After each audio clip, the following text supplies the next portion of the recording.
열왕기하 4장 8절부터 10절 시작.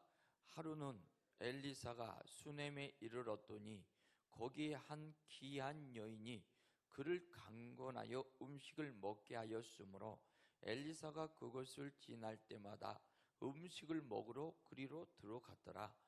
여인이 그의 남편에게 이르되 항상 우리를 지나가는 이 사람은 하나님의 거룩한 사람인 줄을 내가 아노니 청하건대 우리가 그를 위하여 작은 방을 담 위에 만들어 침상과 책상과 의자와 촛대를 두사이다. 그가 우리에게 이르면 거기에 머물리다 하였더라. 아멘. 축복권 시리즈, 오늘은 열왕기하 4장을 통해서 이 수넴 여인의 축복권에 대해서 이 시간에 은혜를 나누려고 합니다. 이 수넴 여인은 정말로 엘리사 선지자를 섬김으로 해가지고 하나님의 놀라운 축복권이 열리는 그러한 역사의 어떤 축복의 주인공으로 성경은 기록하고 있습니다. 그러면 이 수넴 여인이 저주 가운데 축복을 받은 여인인데, 이 저주라면 우리에게 인생에 두 가지 저주가 있어요. 첫 번째는 오래된 저주가 있습니다. 예를 들어보면 이런 거죠. 이 가난이 대대로 내려오는 가난들, 쉽게 말해서 할아버지도 가난하고 아버지도 가난하고 아들도 가난하고 손자도 가난하고 이런 가난의 저주입니다. 또 마찬가지로 병이 대대로 내려오는 거예요. 할아버지도 병 걸려 죽고 아버지도 병 걸려 죽고 아들도 병 걸려 죽고 또 손자도 병 걸려 죽고, 이렇게 대대로 이어진 저주를 오래된 저주라고 합니다. 할렐루야. 그리고 또 일시적인 저주가 있어요. 일시적. 인생을 살아갔는데 잘 살아갔는데 갑자기 낭패를 당하는 거예요. 어떤 병이 갑자기 오던가, 어떤 또 사업이 부도가 나서 가난이 오던가, 어떤 인생의 문제를 만나가지고 갑자기 온 이런 저주. 그래서 인간사를 돌아보면 두 종류의 저주가 있습니다. 오늘 수넴 여인은 이 첫 번째 저주 가운데 거한 여인이었어요. 왜 그러느냐? 당시 수넴 여인은 시집을 가고 결혼을 했는데도 오랫동안 아이를 낳지 못한 저주였어요. 당시 이 결혼을 해서 아이를 낳지 못한다는 것은 그 이혼 사유가 됩니다. 그래서 모세율법의 근거에서 당신은 이 집안에 시집 와서 아이를 낳지 못하니까 이혼 증서를 써줄 테니까 당신 집으로 돌아가시오. 그러면 아무 말도 못하고 쫓겨나야 될 그런 인생이 그 시대 여인들의 어떤 아이를 낳지 못할 때 그 당하는 수치와 조롱이었어요. 그런데 오늘 수넴 여인은 어떻게 됐던가 남편이 수넴 여인을 많이 사랑했나 봐요. 이 수넴 여인도 쫓겨날 수도 있었지만 오랫동안 쫓겨나지를 않았어요. 남편이 늙을도록 이 수넴 여인, 남편만 늙은 것이 아니라 자기도 늙을도록 정말로 아이를 낳지 않았는데도 불구하고 쫓겨나지 않는 그런 인생을 살면서 수치와 조롱 속에 고통을 당하며 살았던 여인이 수넴 여인입니다. 그래서 이 수넴 여인이 오늘 정말 이 본문에 보게 되면요, 정말 엘리사 선지자를 섬기는데 축복을 받아서 인생이 기쁨이 있어서 선지자를 섬겼던 것이 아닙니다. 정말 인생의 가장 밑바닥에서, 고난의 자리에서, 수치의 자리에서, 또 언제 쫓겨날지 모르는 불안한 자리에서 그럼에도 불구하고 엘리사를 섬기는 이런 수넴 여인의 모습을 우리가 볼 수가 있습니다. 그럼 우리 몇 가지 이 본문을 통해서 교훈을 얻을 텐데, 자, 한번 첫 번째 8절을 한번 읽어보도록 합니다. 4장 8절 시작. 하루는 엘리사가 수넴에 이르렀을 갔더니 거기에 한 귀한 여인이 그를 강권하여 음식을 먹게 하였으므로 엘리사가 그곳을 지날 때마다 음식을 먹으러 그리로 들어갔더라. 성경은 이 여인을 뭐라고 표현하냐면 귀한 여인이라고 표현합니다. 솔직히 사회는 수냄 여인을 손가락질했을 거예요. 또 그 가정에서도 수냄 여인은 천대를 받았을 겁니다. 그 사회 구조상 존귀함 받은 여인은 아니었어요. 틀림없이 천대를 받고 멸시를 받고 조롱을 받는 여인이었어요. 사회에서 저 여자는 결혼해갖고 애도 못 낳는데 안방을 차지하고 저렇게 버티고 있다, 그러면서 누군가는 손가락질하고 조롱하는 그런 여인의 모습이었어요. 그런데 성경은요, 그런 여인을 귀한 여인이라고 표현합니다. 사회의 어떤 기준은 맞지 않지만 이 수냄 여인의 마음속에는 하나님을 여전히 사랑하는 그런 마음이 있었기 때문이요. 우리가 사무엘상 2장 30절을 보면 뭐랍니까? 하나님은 나를 존귀 여기는 자를 나도 존귀하게 여기고 나를 멸시하고 무시하는 자를 나도 멸시하고 무시하노라. 이건 뭐예요? 너가 나를 사랑하고 존귀 여긴 만큼 나도 너를 사랑하고 존귀 여긴다는 의미입니다. 우리 이 수냄 여인이 정말 세상 속에서는 비천하고 별 볼 일 없고 천한 자의 모습으로 멸시와 조롱을 받았지만 그럼에도 불구하고 하나님을 사랑하였다는 것을 이야기합니다. 우리가 되게 그래요. 하나님 앞에 하나님 내 소원을 성취해 주옵소서, 물질 주옵소서, 자녀 잘 낳게 해 주옵소서, 명예와 권세 주옵소서. 하나님이 응답을 안 주면 괜히 하나님 앞에 서운한 거예요. 하나님이 내 기도에 응답도 안 해주고 내 인생이 정말로 저주 가운데 살게 하고 하나님 이럴 수가 있습니까? 저럴 수가 있습니까? 하나님은 죽었나 봅니다 하고 되려 하나님 앞에 짜증내고 원망 불평하고 하나님을 무시하는 경우들이 많이 있어요. 우리가 역사를 봐도 이스라엘 백성들이 애굽에서 나와가지고 광야를 40년을 돌 때 8번의 문제를 만날 때마다 모세를 조롱하고 돌로 치려하고 하나님 앞에 원망하고 불평하는 인간의 죄성과 인간의 속성을 그대로 보여주는 것이 민수기입니다. 할렐루야. 오늘 마찬가지로 이 수냄 여인도요, 내 인생이 안 풀렸을 때 하나님을 원망하고 불평하고 무시할 수가 있었단 말이에요. 어쩌면요, 수냄 여인이 젊은 날에 기도 많이 했겠죠. 하나님, 정말 내 기도 좀 응답해 주옵소서, 태문을 열어서 자녀 좀 주옵소서. 그런데도 하나님이 응답을 하지 않았단 말이에요.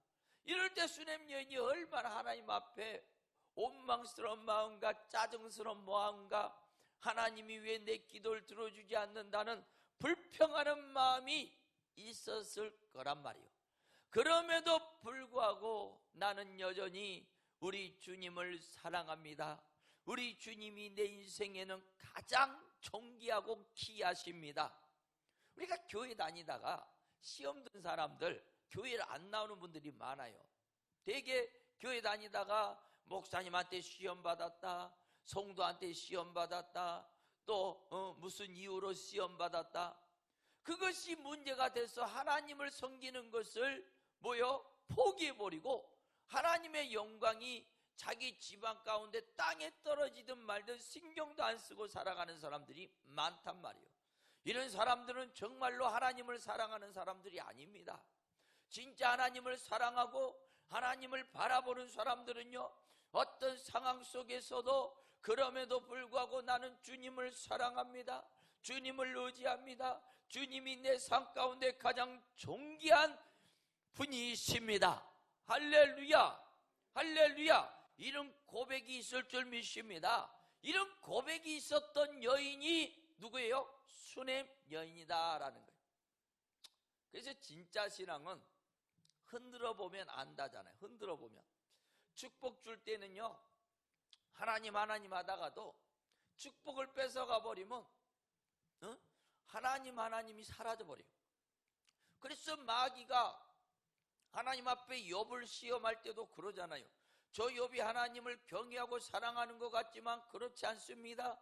하나님이 저 욥에게 축복을 줘서 저 욥이 하나님을 사랑하는 것 같지만 그 축복을 뺏어가면 저 욥은 하나님을 원망하고 불평하고 욕하고 하나님을 떠날 것입니다. 그러는 거예요.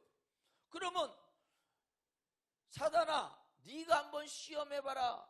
저 욥은 여전히 나를 경외하고 나를 사랑할 것이다. 모든 걸 뺏어갔는데도 욥은 여전히 주신 이도 여호와시오, 가져가신 이도 여호와시오. 내 인생에 하나님이 최고이십니다. 하나님이 존귀하십니다. 내 인생에 내 삶이 어찌 됐든 간에 하나님만을 내가 사랑합니다. 할렐루야. 이런 모습이 오늘날 수냄 여인에게 있었는 줄 믿습니다.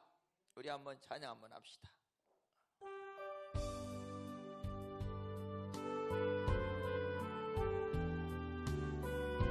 내가 주인 삼은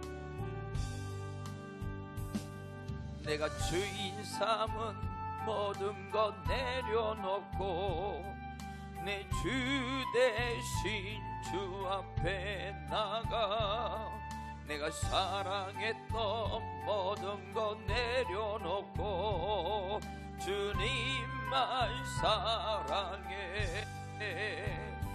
주 사랑 거친 풍랑에도 깊은 바다처럼 나를 잠잠케 해. 주 사랑 내 영혼의 반석 그 사랑이 예서. 우리 한 번만 더 고백합니다. 내가 주인 삼은 모든 것 내려놓고 내 주 대신 주 앞에 나가 내가 사랑했던 모든 것 내려놓고 주님만 사랑해. 주 사랑 거친 풍랑에도 깊은 바다처럼 나를 잠잠케 해. 주 사랑 내 영혼의 반석 그 사랑이 예설이. 할렐루야. 거친 풍랑에도 험난한 환경에도 우리가 주님을 사랑하는 그 마음은 변치 않습니다. 그런 성도들이 이런 코로나 전염병 어려운 시대에도 주님 앞에 나오는 거예요. 할렐루야. 주님을 무엇보다 사랑하기 때문에. 오늘 수냄 여인을 성경은 귀한 여인이라고 표현했어요. 귀한 여인. 물질이 많아서 귀한 여인이요, 명예가 많아서 귀한 여인이요, 무엇이 성공해서 귀한 여인이라고 표현하지 않았어요. 지금 사회적으로 보면, 환경적으로 보면 수냄 여인은 수치와 조롱을 받는 여자요, 언제 이혼당할지 모르는 여자요, 정말로 천대받는 여자요. 그렇지만 성경은 수냄 여인을 귀한 여인이라. 할렐루야. 세상 사람들이 여러분을 인정해 준 것보다 하나님이 인정해 줘야 됩니다. 물론 세상 사람들이 인정할 때는 하나님이 인정할 만한 그런 모습도 있겠죠. 근데 중요한 거는 하나님의 인정을 받아. 너는 나에게 귀한 여인이라. 너는 나에게 귀한 성도라. 할렐루야. 이 고백을 인정받으시길 주의 이름으로 부탁드리고 축원합니다. 그래서 이 여인의 어떤 신앙의 모습을 얘기하고 있어요. 그래서 이 여인이 1절 보니까 이 엘리사가 그 수냄이 올 때마다 음식을 강권하여 먹게 하였다라는 거예요. 당시 음식을 제공하는 것은 손님에 대한 가장 존귀한 표현이죠. 오늘 수냄 여인이 그러면 이 엘리사를 강권하여 귀하게 여기고 귀하게 대접하였느냐? 그 9절에 나옵니다. 9절 한번 읽어봅시다. 시작. 여인이 그의 남편에게 이르되 항상 우리를 지나가는 이 사람은 하나님의 거룩한 사람인 줄을 내가 아노니. 할렐루야. 오늘 수넴 여인이 보니까 이 엘리사 선지자가 하나님의 일을 하고 하나님의 종으로 하나님 앞에 쓰임받고 하나님의 나라를 위해서 헌신하고 충성한 것을 수넴 여인이 본 거예요.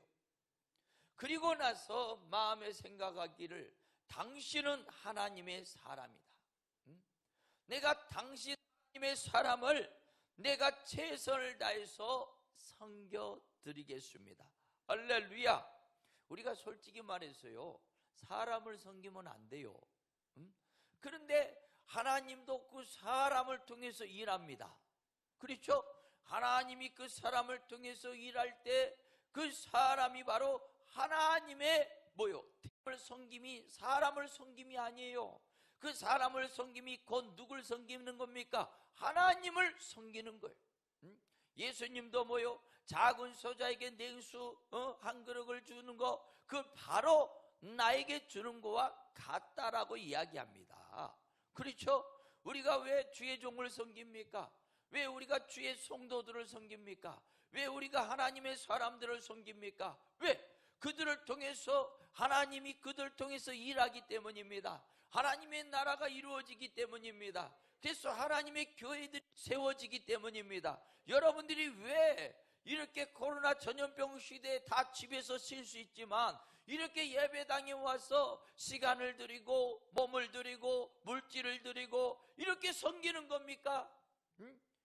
그거는 바로 이 성전에 하나님의 영광이 있고 하나님의 역사가 있고 하나님을 섬기기 이함이다라는 거예요. 할렐루야. 오늘 수넴 여인은 하나님을 섬긴다라는 거예요. 내가 하나님을 섬기기 위해서 하나님의 일을 하는 그 엘리사 선지자를 섬기더라라는 거예요. 할렐루야. 우리가 성경에 축복받은 사람들의 공통점이 있어요. 다 섬김의 사람들이에요. 제가 계속 강조하잖아요. 하나님이 여러분에게 축복권을 주기를 저는 원합니다. 할렐루야. 이사야 45장이 축복권이죠. 너희 앞서 하나님이 일을 행하시고 너희 앞서 길을 행하시고 너희를 평탄케 하고 너희에게 숨은 재물과 은밀한 보화와 열왕들의 보물을 너희에게 부어주리라. 할렐루야. 이 축복이 여러분에게 임하기를 주의 이름으로 부탁드리고 축원합니다. 그래서 고레스에게 그 축복의 약속을 했어요. 그러면 그냥 고레스가 그 축복을 그냥 받았습니까? 아니죠. 이사야 44장 28절을 보면요, 고레스를 세 가지로 이야기했잖아요. 고레스는 목자라. 목자가 뭡니까? 양을 섬기는 자입니다. 두 번째, 고레스 하나님의 기쁨이 된 자라. 기쁨이 뭡니까? 하나님의 기쁨이라는 것은 하나님을 귀하게 섬기는 자를 말합니다. 하나님을 섬기는 사람이다라는 거예요. 또 고레스가 하나님 성전을 세우는데 쓰임받는 자다. 고레스는 하나님의 일에 쓰임받기에 충성하고 헌신하고 정말로 하나님 앞에 쓰임받기에 힘썼던 사람이었다라는 거예요. 결국 이 목자나 하나님의 기쁨이 된 자나 하나님 앞에 쓰임받는 자나 이 모든 공통점은 섬김입니다. 내가 하나님을 섬기기에 최선을 다했고 하나님을 열심히 섬겼고 하나님의 나라를 위해 헌신하고 수고할 때 하나님의 기쁨이 되고 하나님은 고레스에게 최고의 축복을 주고 존귀한 자의 축복을 주고 물권의 축복을 주고 정말로 하나님의 놀라운 인권의 축복을 주고 그 이름이 만방의 족속들에게 떨쳐지는 명예 축복까지 다 부어주더라는 거예요. 이거는 바로 섬김입니다. 할렐루야. 이 교회는요 섬기는 훈련을 받는데요, 우리가 세상 사람들은 자기를 섬겨달래. 그 교회 와서 이 초신자들이 교회를 들어오면 딱 나를 섬기라는 거야. 그래서 모든 중심이 내 기쁨에 초점이 맞춰져 있어. 그러니까 초신자들이 딱 들어오면 목사님의 설교도 나를 기쁘게 해야 돼. 교회의 어떤 모든 기관과 모든 시스템도 나를 기쁘게 해야 돼. 그래서 이 교회를 선택하는 기준은 누가 중심이요? 나 중심이요. 이걸 뭐라 합니까? 우리 옆에 분 보고 이걸 초보 성도랍니다고 얘기해봐요. 여러분이 지금도 나를 기쁘게 하는 어떤 교회를 선택한다면 여러분 지금도 초보 성도가 되는 거예요. 근데 성숙합니다. 훈련을 받아요. 영적 훈련을 받고 믿음의 훈련을 받아요. 성김의 훈련을 받아요. 그 다음에는 뭐요? 점점 양육이 되는 거예요. 그래갖고 이제 제자가 되는 거예요. 그래서 마태복음 16장에 예수님이 너희가 내 제자가 되려거든 자기 십자가를 짊어지고 나를 쫓으라. 그 자기 십자가를 짊어질 때가 되면 성김의 훈련을 받은 자예요. 양육이 된 자란 말이에요. 그러면 기준이 바뀝니다. 나의 기쁨이 아니라 하나님의 기쁨, 하나님의 중심, 하나님이 원하는 장소, 하나님이 나에게 주신 사명의 장소를 찾아가게 되는 거예요. 이게 바로 성숙한 믿음 있는 자들의 모습이란 말이에요. 할렐루야, 할렐루야. 우리 옆에 분 보고 물어봐요.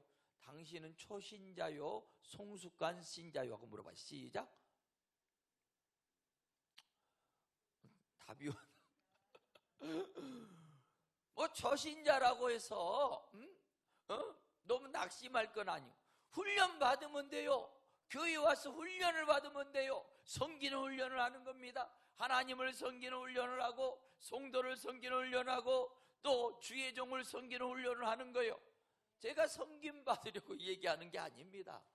여기 와서는 섬기는 훈련을 하는 거예요. 할렐루야. 내가 섬김으로 정말로 하나님이 기뻐하는 사람이 되기 위해서 섬기고 섬기는 훈련, 그 훈련이 여러분에게 넘쳐나야 할 줄 믿습니다. 어느 수냄 여인은 섬기는 여인이었다. 성숙한 여인이라는 거죠. 이 수냄 여인이 누구요? 이 엘리사 선지자가 그 수냄에 와서 복음을 전할 때 엘리사 선지자를 세심하게 이렇게 바라본 거예요. 자, 한번 읽어봅시다. 13절. 자, 13절 시작. 엘리사가 자기 사안에게 이르되 너는 그에게 이르라. 내가 이같이 우리를 위하여 세심한 뭐요? 배려를 하는도다. 이 섬김이라는 것은 세심한 배려가 있어야 돼요. 예를 들어서 이런 거죠. 목사님, 내가 무엇을 하기를 원합니까? 그 사람도 50%는 섬기는 거예요. 자기가 무엇을 해야 할지 모르니까 목사님에게 물어보는 거예요. 근데 진짜 이게 100% 성장한 사람들은 목사님이 뭘 원하는지 미리 알아버려요. 할렐루야. 우리 하나님이 뭘 원하는지 미리 알아버립니다. 우리가 초보 기도는요, 하나님 나한테 주시옵소서 주시옵소서 주시옵소서 이 기도를 해요. 어느 정도 성숙하면 하나님 내가 무엇을 하기를 원합니까? 이런 기도를 해요. 정말 최고로 훈련이 되고 성숙한 자는 하나님, 하나님의 뜻이 이것인 줄 제가 압니다. 내가 하나님의 뜻을 이루어 드리겠습니다. 할렐루야. 기도의 내용이 틀리더라라는 거예요. 이해됩니까? 오늘 수냄 여인은 세심한 배려를 하면서 이 엘리사 선지자가 그 수냄에 와서 복음을 전할 때 먹을 게 필요하면 밥을 제공하고 잠자리가 필요하면 잠자리를 제공하고 또 그 엘리사 선지자가 경비가 필요하면 경비를 제공하고 그래서 하나님의 일을 하는데 수냄 여인이 여러모로 양적으로 질적으로 모든 것을 제공하면서 하나님의 일을 이루어갈 수 있게끔 하더라라는 거예요. 할렐루야, 할렐루야. 이게 바로 수냄 여인의 아름다운 섬김의 모습입니다. 그 소광성 목사님 그 교회 합동축 총회장 될 때 그 사업하시는 한 분이 그 총회장 하면서 그 합동축 그 총신대 그 헌금 뭐 기부원금, 또 그 회원들 어려우니까 그 총회 회원들 이렇게 선별해서 어려운 교회들 100만 원씩 지원해주고, 어려운 교회들 그러면서 그 모두 한 10억 정도 들었다고 합니다.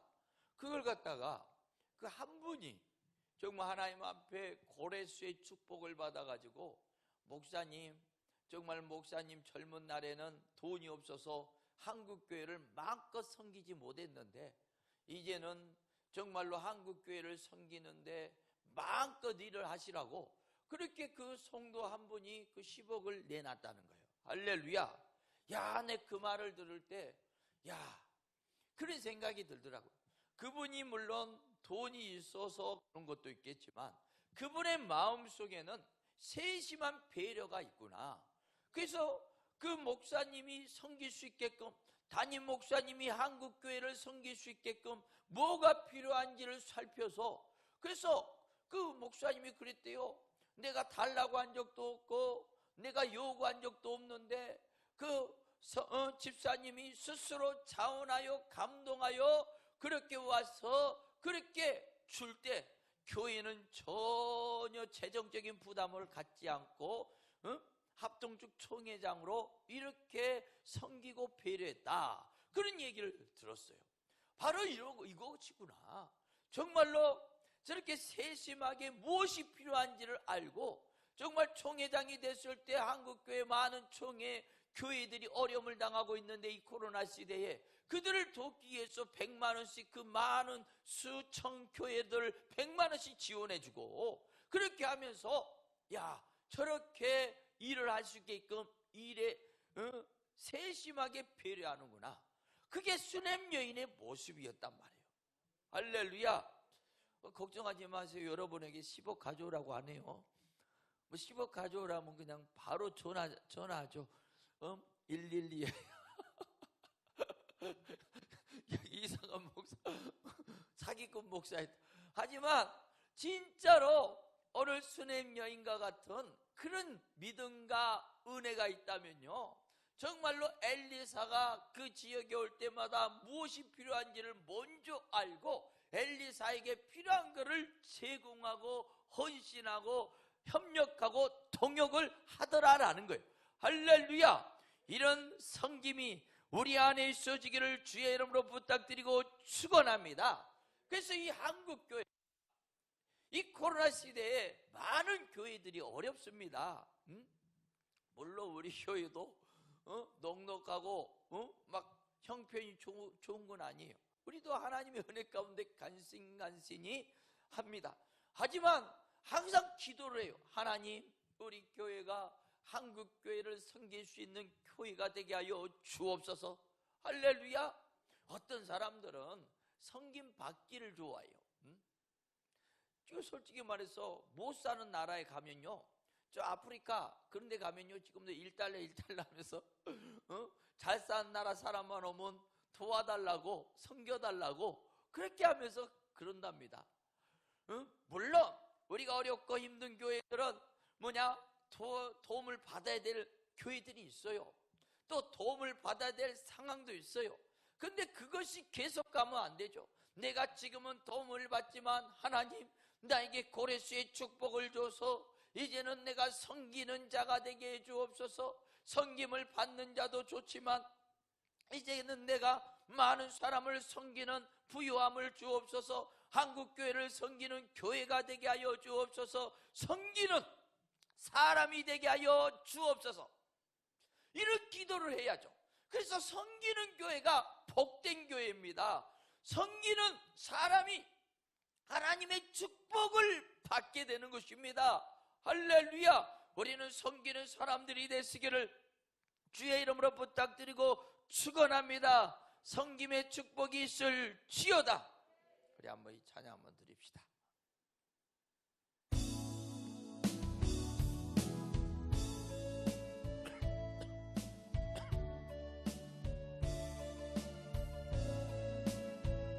해같이 빛나리 당신의 그 섬김이 전국에서 해같이 빛나리. 당신의 그 겸손이 전국에서 해같이 빛나리. 당신의 그 믿음이 전국에서 해같이 빛나리. 당신의 그 정성이 전국에서 해같이 빛나리. 주님이여, 주님이 기억하시면 좋가리. 예수님 사랑으로 가득한 모습, 전사도 흠모하는 아름다운 그 모습, 전국에서 해같이 빛나리. 당신의 그 순종이 전국에서 해같이 빛나리. 당신의 그 사랑이 전국에서요, 전국에서 해같이 빛나리. 당신의 그 찬송이 전국에서 해같이 빛나리. 당신의 그 헌신이 전국에서 해같이 빛나리. 주님이 기억하시면 좋가리. 예수님 사랑으로 가득한 모습, 전사도 흠모하는 아름다운 그 모습, 전국에서 해같이 빛나리. 할렐루야. 오늘 이처럼 수넴 여인이 엘리사를 세심하게 섬깁니다. 수넴 여인이 엘리사에게 당신이 능력이 있으니까 나의 오래된 저주, 아이를 잉태치 못한 이 저주를 풀어주십시오, 그런 조건부로 섬긴 것이 아니에요. 그냥 엘리사가 하나님의 사람으로 생각하고 하나님의 일을 협력한다는 마음으로 충성을 다해 섬겼단 말이에요. 그렇지만 엘리사가 너무나 감사하고 고맙잖아요. 그러니까 하나님 앞에 기도합니다. 하나님, 이 여인이 저렇게 나를 섬기며 하나님의 일에 협력을 하는데 저 여인의 평생의 소원을 응답하여 주옵소서. 오래된 저주를 끊어주시고 축복, 역전의 축복으로 세워주셔서 저 여인이 보니까 오랫동안 애를 못 낳아가지고 평생의 집안에서 수치와 조롱과 멸시와 모욕을 당하고 산 것 같습니다. 저 여인이 이제 수치스러운 여인이 아니라 존귀한 여인으로 바꿔 주옵소서. 엘리사가 기도하는 거예요. 엘리사가 얼마나 고마웠는가. 하나님 앞에 때를 쓰고 기도했겠죠. 그 여인을 위해서. 그러니까 하나님이 엘리사에게 나타납니다. 엘리사야, 내년 이맘때에 그 여인에게 아이가 있으리라. 자, 한번 읽어봅시다. 16절 17절 시작. 엘리사가 이르되 한 해가 지나 이때쯤에 내가 아들 안으리라 하니 여인이 이르되 아니로소이다. 내 주 하나님의 사람이요 당신의 계집종을 속이지 마옵소서 하니라. 17절 시작. 여인이 과연 잉태하여 한 해가 지나 이때쯤에 엘리사가 여인에게 말한 대로 아들을 낳았더라. 할렐루야. 오늘 수넴 여인의 평생의 저주를 말합니다. 오래된 저주죠. 오래된 가난이 끊어지는 거예요. 오래된 병이 사라지는 거예요. 오래된 수치가 정말로 풀리는 거예요. 그래서 이 오래된 저주가 끝나고 다시 한번 축복권이 그 수넴 여인의 인생 가운데 열리니까 이제는 수치스러운 여자가 아니요 존귀한 여자로 바뀌더라라는 겁니다. 할렐루야. 그렇습니다. 우리가 이 성김이에요. 성김이 선지자를 감동시키고 하나님을 감동시키니까 그 여인의 오래된 저주, 솔직히 하나님이 모르겠어요? 여러분이 필요한 거 모르겠어요? 하나님 너무 잘 아십니다. 머리카락도 아시는 하나님이요. 여러분 머리카락 몇 개인 줄 아십니까? 여러분의 인생을 더 잘 알고 계시는 하나님이 왜 여러분의 인생 가운데 관여하지 않습니까? 그거는요, 나중심의 삶을 사니까 그러는 거예요. 하지만 철저히 슈넴 여인처럼 하나님 중심의 삶, 하나님을 섬기는 삶, 하나님을 감동시키는 삶을 살 때 하나님은 여러분의 평생의 저주를 깨시고 축복으로 역전의 하나님으로 세워주신다는 것을 믿으시길 바랍니다. 할렐루야. 오늘 네 번째, 오늘 이 슈넴 여인은 또 이 오래된 저주뿐만 경험한 것이 아니라 일시적인 또 갑자기 온 저주를 또 경험합니다. 아이를 낳았는데 이 아들을 낳았어요. 근데 그 아들이 자라다가 느닷없이 죽게 되는 거예요. 느닷없이 죽는 거예요. 이 문제를 당한 거예요. 자, 한번 20절 읽어봅시다. 자, 시작. 곧 어머니에게 데려갔더니 나까지 어머니 무릎에 앉아있다가 죽은지라. 죽어버렸어요. 아니, 하나님이 주셔놓고 이 아들 때문에 존귀한 집안에서 존귀한 여자가 됐는데 느닷없이 이런 문제가 생기고 그 존귀함이 다시 수치로 떨어지는 계기가 됩니다. 그거 많은 사람들이 그랬겠죠. 집안에 여자가 잘못 들어오니까 대가 끊긴다고. 그러니까 계속 조롱했던, 그전부터 조롱했던 누가 그럴 수도 있어요. 저 여자가 이 집안을 대를 끊어먹을 여자였는데 갑자기 무슨 일인가 행제해갖고 아들을 낳더니만 또 잡아먹지 않았냐, 그러면서 이 집안이 저 여자 때문에 망한도다 하면서 막 조롱할 수도 있어요. 갑자기 어떤 문제가 찾아온 거예요. 앞전 주에도 기도원에서 집회하는데 장로님하고 부인이 왔죠. 권사님. 그분들이 아주 잘 살고 경상도 쪽에서 그래도 터를 잘 잡고 괜찮은 분들이에요. 뭐 그렇게 기도원 찾을 일도 없었어요. 그런데 갑자기 이제 권사님이 암이 걸린 거예요. 암이. 그러니까 이제 죽냐 사자는 그런 문제 속에 딱 갑자기 부딪히니까 이제 교회 생활만 했던 그분들이 기도원을 찾는 거예요. 능력 있는 기도원이 어딘가, 정말 어디 가서 기도할 때 하나님이 역사하는가. 그래서 그 청주에 있는 기도원까지 왔더라고요. 그래서 기도하는 거예요. 평생에 교회 생활만 했던 그 두 부부가 진짜 일시적인 갑자기 이런 문제, 삶과 죽음의 문제에 딱 봉착하니까 이제 하나님 앞에 나와서 몸부림을 치더라라는 거예요. 할렐루야. 이건 잘하는 거예요. 못하는 사람들은요, 또 이런 일시적인 문제를 만나면 내가 그럴 줄 알았다, 내가 인생에 무슨 뭐 좋은 일이 있냐고, 하나님이 나한테 무슨 축복을 주냐고 원망하고 불평하고 말만 많이 하다가 그 조중 가운데, 문제 가운데 망한 사람이 많아요. 그렇죠?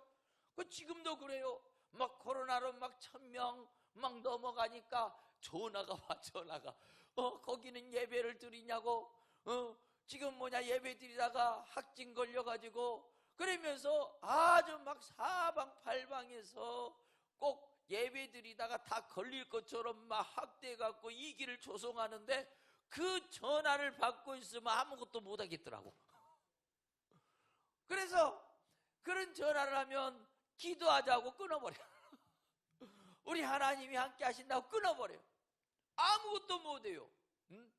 그런 문제가 발생했을 때 그런 문제를 뭐 보는 눈이 없습니까? 말 안 해도 다 알죠. 중요한 거는 뭐요? 기도하는 거예요. 하나님, 이 문제, 일시적인 문제를 당했습니다.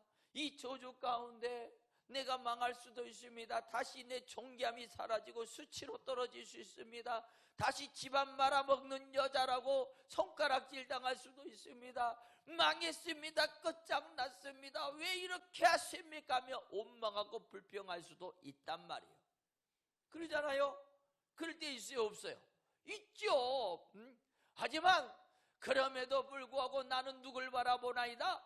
주님을 바라보고 이 오래된 저주도 끊었던 하나님이 일시적인 저주도 역전을 시켜줄 걸 나는 믿습니다고 주님을 바라보는 수넴 여인이 누굴 바라봅니까?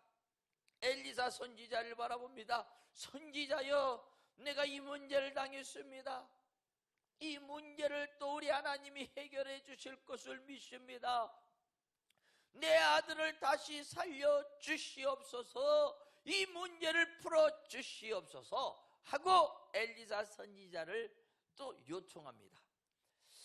자, 엘리사 선지자가 어떻게 해요? 자, 32절. 자, 32절. 자, 결론입니다. 시작. 엘리사가 집에 들어가 보니 아이가 죽었는데 자기의 침상에 눕혔는지라. 들어가서는 문을 닫으니 두 사람뿐이라. 엘리사가 여호와께 기도하고 아이 위에 올라 엎드려 자기 입을 그의 입에, 자기 눈을 그의 눈에, 자기 손을 그의 손에 대고 그의 몸에 엎드려 아이의 살이 차차 따뜻하더라. 35절 시작. 엘리사가 내려서 집 안에서 한 번 이리저리 다니고 다시 아이 위에 올라 엎드리니 아이가 7번 재치기 하고 눈을 뜨는지라. 할렐루야. 우리 하나님은 기적의 하나님이십니다. 능력의 하나님이십니다. 절대 절망하고 낙심시키는 하나님이 아니십니다. 어떤 문제 가운데도 전화위복을 시키시고 역전을 시키시고 우리 하나님이 살아계시다는 걸 보여주신 하나님. 할렐루야. 결론 내리겠습니다. 이 수넴 여인은요, 인생을 살면서 오래된 저주, 일시적인 저주 다 당했던 여자입니다. 하지만 그럼에도 불구하고 하나님을 섬겼을 뿐만 아니라 하나님을 향한 그 믿음, 그 하나님을 향한 그 기도 변하지 않았어요. 그래서 이 오래된 저주도 역전하였고 일시적인 저주도 역전하는 이전 축복자의 여인으로 성경은 기록하고 있습니다. 이런 인생이 우리의 인생이 되시기를 주의 이름으로 부탁드리고 축원합니다. 축원합니다. 축원합니다.